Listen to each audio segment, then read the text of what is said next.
औज़ु बिल्लाहि मिनश्शैतानिर्रजीम बिस्मिल्लाहिर्रहमानिर्रहीम। तारीख़ का एक भयानक किरदार जिसने फ़िदाई यानी खुदकुश हमलों की मुनज़्ज़म बुनियाद रखी। मंगोलों ने इस सफ़ाक इंसान के नेटवर्क और ख़ानदान का ख़ात्मा कर दिया। मैं साजिद भट्टी और आप देख रहे हैं हमारी सीरीज़ वो कौन लोग थे। और आज हम आपके लिए लेकर आ रहे हैं हसन बिन सबाह की ज़िंदगी के बारे में इंतहाई मालूमाती और दिलचस्प वीडियो। इस वीडियो में हम जानेंगे कि हसन बिन सबाह की बनाई हुई जन्नत की हकीकत क्या है। अगर ये वीडियो आपको पसंद आ रही है तो इसको लाइक कीजिए, शेयर कीजिए और मज़ीद मालूमाती वीडियोस हासिल करने के लिए चैनल को सब्सक्राइब कर लीजिए और बेल आइकन को दबाइए। नाज़रीन, 11वीं सदी के वक्त में एक यमनी अरब बाशिंदे असबा अल हमीरी के घर एक बच्चा पैदा हुआ जिसने बड़े होकर दहशत गर्दी को अपना मशगला बनाया। उसने नज़ारिया फ़िरके की बुनियाद रखी और फ़िदाईन यानी खुदकुश हमलावरों की जमात तैयार की। उसने इस जमात की तैयारी के लिए दुनिया में एक खुफिया जन्नत भी तैयार की। अपने मज़मूम मकासद के लिए उसने अपने सियासी मुखालफिन को कत्ल करवाने के लिए फ़िदाई हमलों का एक मुनज़्ज़म निज़ाम बनाया। इस्माइली शिया मसलक से ताल्लुक़ रखने वाले इस सफ़ाक शख्स को दुनिया हसन बिन सबाह के नाम से जानती है। हसन बिन सबाह की पैदाइश के मुख्तलिफ तारीखें बयान की गई हैं। वो 1034 या 1038 को ईरान के शहर कुम में पैदा हुआ। हसन बिन सबाह का ताल्लुक असलन एक अरबी नस्ल अल हमीरी ख़ानदान के साथ था। इब्तदाई अय्याम में इसका ताल्लुक अहले सुन्नत के इस्लामी फ़िरका से था। उसने अपनी इब्तदाई तालीम ईरानी शहर रे में हासिल की। वो मशहूर आलिम दीन इमाम मौक़िफ़ का शागिर्द था। बाद में उसकी मुलाकात मुख्तलिफ इस्माइली उलमाए किराम से हुई जिनमें नासिर खुसरो, सोबत खरासान और अमीर हज़ाब शामिल हैं। अमीर हज़ाब से उसकी मुलाकातों ने उसके अकीदे में लग़ज़श पैदा कर दी। 17 साल की उम्र में उसने सुन्नी अकीदे से इनहराफ करते हुए इस्माइली फ़िरका इख्तियार कर लिया। नाज़रीन, इस्माइली फ़िरका के बारे में मालूमात जानने के लिए हमारी पहले से मौजूद वीडियो ज़रूर देखिए। इस वीडियो का लिंक नीचे डिस्क्रिप्शन में दिया गया है। इस्माइली फ़िरका इख्तियार करने के बाद उसने इस्माइली मुबल्लग इब्न अताश की सोहबत इख्तियार कर ली। उसी के हुक्म पर वो 1071 ईस्वी को मिस्र के लिए रवाना हुआ।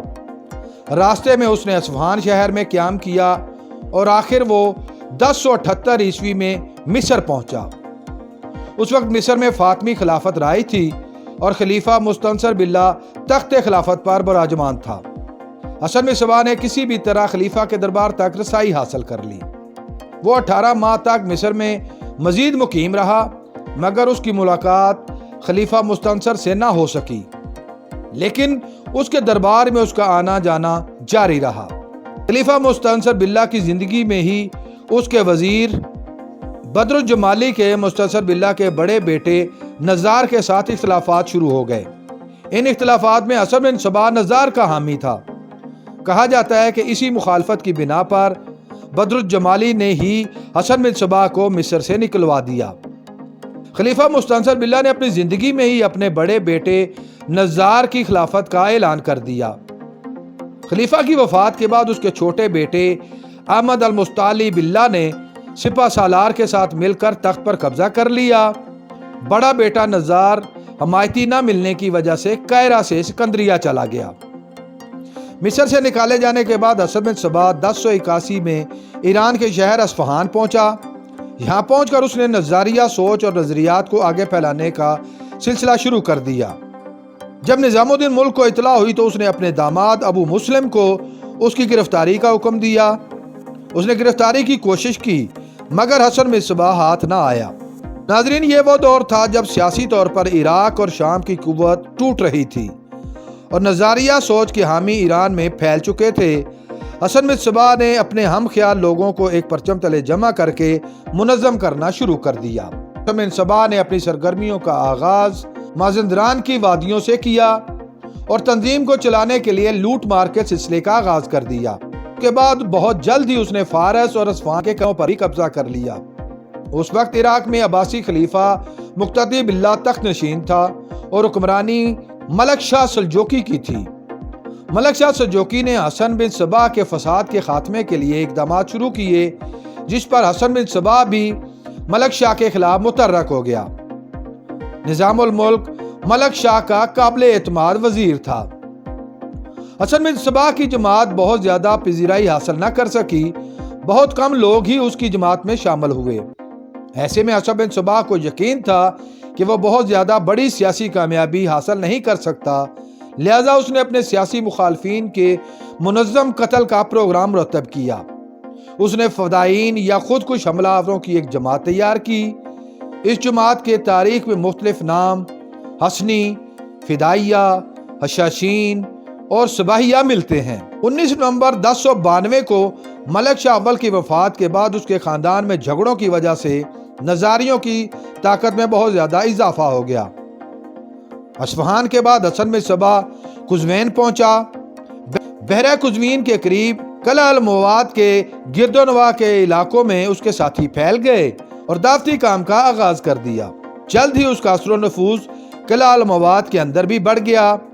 اس قلعہ کا قلعہ دار حسین مہدی علوی تھا۔ قلعہ میں اثر و رسوخ بڑھنے کے بعد حسن بن صباح نے ایک روز اپنے ساتھیوں کے ساتھ مل کر قلعہ دار کو قلعہ سے نکال دیا اور قلعہ پر قبضہ کر لیا۔ اس کے بعد قلعہ المواد نظاریوں کا مضبوط مرکز بن گیا۔ ناظرین، آئیے اب جانتے ہیں حسن بن صباح کی جنت کی حقیقت۔ بیان کیا جاتا ہے کہ فدائین یعنی خودکش حملہ آوروں کی ذہن سازی کے لیے حسن بن صباح نے ایک جنت بھی بنائی۔ 12 سے 17 سال کے نوجوانوں کو فدائی مشن کے لیے منتخب کیا جاتا۔ ان نوجوانوں کو حشیش یعنی بھنگ کا نشہ دیا جاتا۔ اسی کے زیر اثر مدہوشی کے عالم میں ان نوجوانوں کو مخصوص مگر خفیہ راستوں سے اس مبینہ جنت میں لے جایا جاتا، جہاں وہ خوبصورت اور ہوش ربا حوروں کی آغوش میں آنکھیں کھولتے۔ وہ اپنے آپ کو ایسے دل نشیں اور پرسکون ماحول میں پاتے جو ان کے تصور میں بھی نہ تھا۔ پرفضا ماحول، حسین آبشاریں، خوبصورت وادیاں، جان بخش باغات اور فریب نظر مرغزاروں کی سیر کرتے۔ وہ وہاں مے ارغوانی میں لبریز جام پیتے، جن کو شراب طہور کا نام دیا جاتا۔ کچھ عرصہ وہاں رکھنے کے بعد ان کو دوبارہ نشہ کی حالت میں حسن بن صباح کے پاس حاضر کیا جاتا۔ حسن بن صباح ان کو دوبارہ جنت کا وعدہ کر کے ان کو فدائی حملوں کے لیے تیار کرتا۔ فدائیوں کو بتایا جاتا کہ اگر تم اس مقصد کے لیے مارے گئے تو سیدھے جنت میں جاؤ گے۔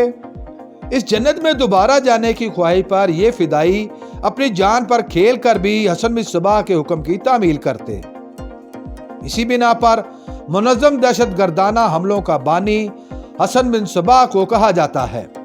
ان فدائین کے ذریعے حسن بن صباح نے مختلف ممالک میں اپنے سیاسی مخالفین کو قتل کروایا اور مزید سیاسی طاقت حاصل کی۔ حسن بن صباح نے نظام الملک، ملک شاہ اور حسن طوسی کو بھی ان فدائین کے ذریعے قتل کروایا۔ صلاح الدین ایوبی پر بھی حسن بن صباح کے فدائیوں نے قاتلانہ حملے کیے مگر وہ بچ گیا۔ حسن بن صباح کے فدائی پوری دنیا میں دہشت کی علامت بن گئے تھے۔ زہر آلود خنجر ان کا ایک کارگر ہتھیار تھا۔ حسن بن صباح کو شیخ الجبل کا لقب دیا گیا تھا۔ حسن بن صباح نے اپنی اولاد کے لیے بہت سخت قوانین بنا رکھے تھے کہ وہ شراب نہیں پیئیں گے اور کسی کو قتل نہیں کریں گے، کیونکہ وہ ان دونوں کے مضر اثرات کو جانتا تھا۔ اس نے اپنے دونوں بیٹوں کو شراب اور قتل کے ارتکاب پر قتل کروا دیا تھا۔ کہا جاتا ہے کہ 35 سال تک وہ قلعہ المواد سے باہر نہیں گیا۔ آخر 90 سال کی عمر میں اسی قلعہ میں 12 جون 1124 عیسوی کو اس کی موت واقع ہو گئی۔ اس کی اپنی کوئی نرینہ اولاد نہ تھی، اس لیے اس کے ایک پیروکار کیا بزرگ کو اس کا جانشین بنایا گیا۔ 1256 عیسوی تک اس علاقے اور قلعے پر ان کی حکومت رہی۔ 1256 میں منگول سردار ہلاکو خان نے قلعہ المواد فتح کر کے اپنی حکومت قائم کر لی۔ اس حملے کی وجہ یہ بیان کی جاتی ہے کہ ان فدائیوں نے منگول سردار منگو خان کو قتل کرنے کے لیے بھی ایک نوجوان بھیجا جو پکڑا گیا۔ اس پر منگو خان نے اپنے بھائی ہلاکو خان کو ان کی سرکوبی کے لیے بھیجا۔ اس نے آخری شیخ الجبر رکن الدین خور کو گرفتار کر کے قتل کروا دیا اور ساتھ ہی تمام فدائین، حوروں اور شیخ الجبل کے خاندان کو بھی قتل کروا دیا، جس سے یہ وحشت کا سلسلہ بند ہوا۔ یہ قلعہ آج بھی ایران میں واقع ہے۔ ناظرین، بعض تاریخ دان حسن بن صباح کی اس جنت کے وجود کے بارے میں بھی انکاری ہیں اور دلیل یہ دی جاتی ہے کہ ایک تو قلعہ المواد کے قریب ایسی کسی جگہ کا وجود آج تک نہیں ملا، مزید یہ کہ قلعہ المواد اس قدر چھوٹا تھا کہ اس میں بمشکل حسن بن صبا اور اس کے ساتھیوں کی رہائش ممکن تھی۔ اس کی جنت کے بارے میں حقیقت کچھ بھی ہو، لیکن حسن بن صبا کے فدائین اور ان کے ہاتھوں قتل ہونے والے امراء کی تمام تفصیلات حقیقت پر مبنی ہیں۔ ناظرین، امید ہے آپ کو ہماری یہ کاوش پسند آئی ہوگی۔ بہت جلد ایک نئی معلوماتی اور دلچسپ ویڈیو لے کر آپ کے سامنے حاضر ہوں گے۔ اگر آپ اس ویڈیو کے بارے میں اپنی کوئی رائے دینا چاہیں تو کمنٹ باکس کا استعمال کریں۔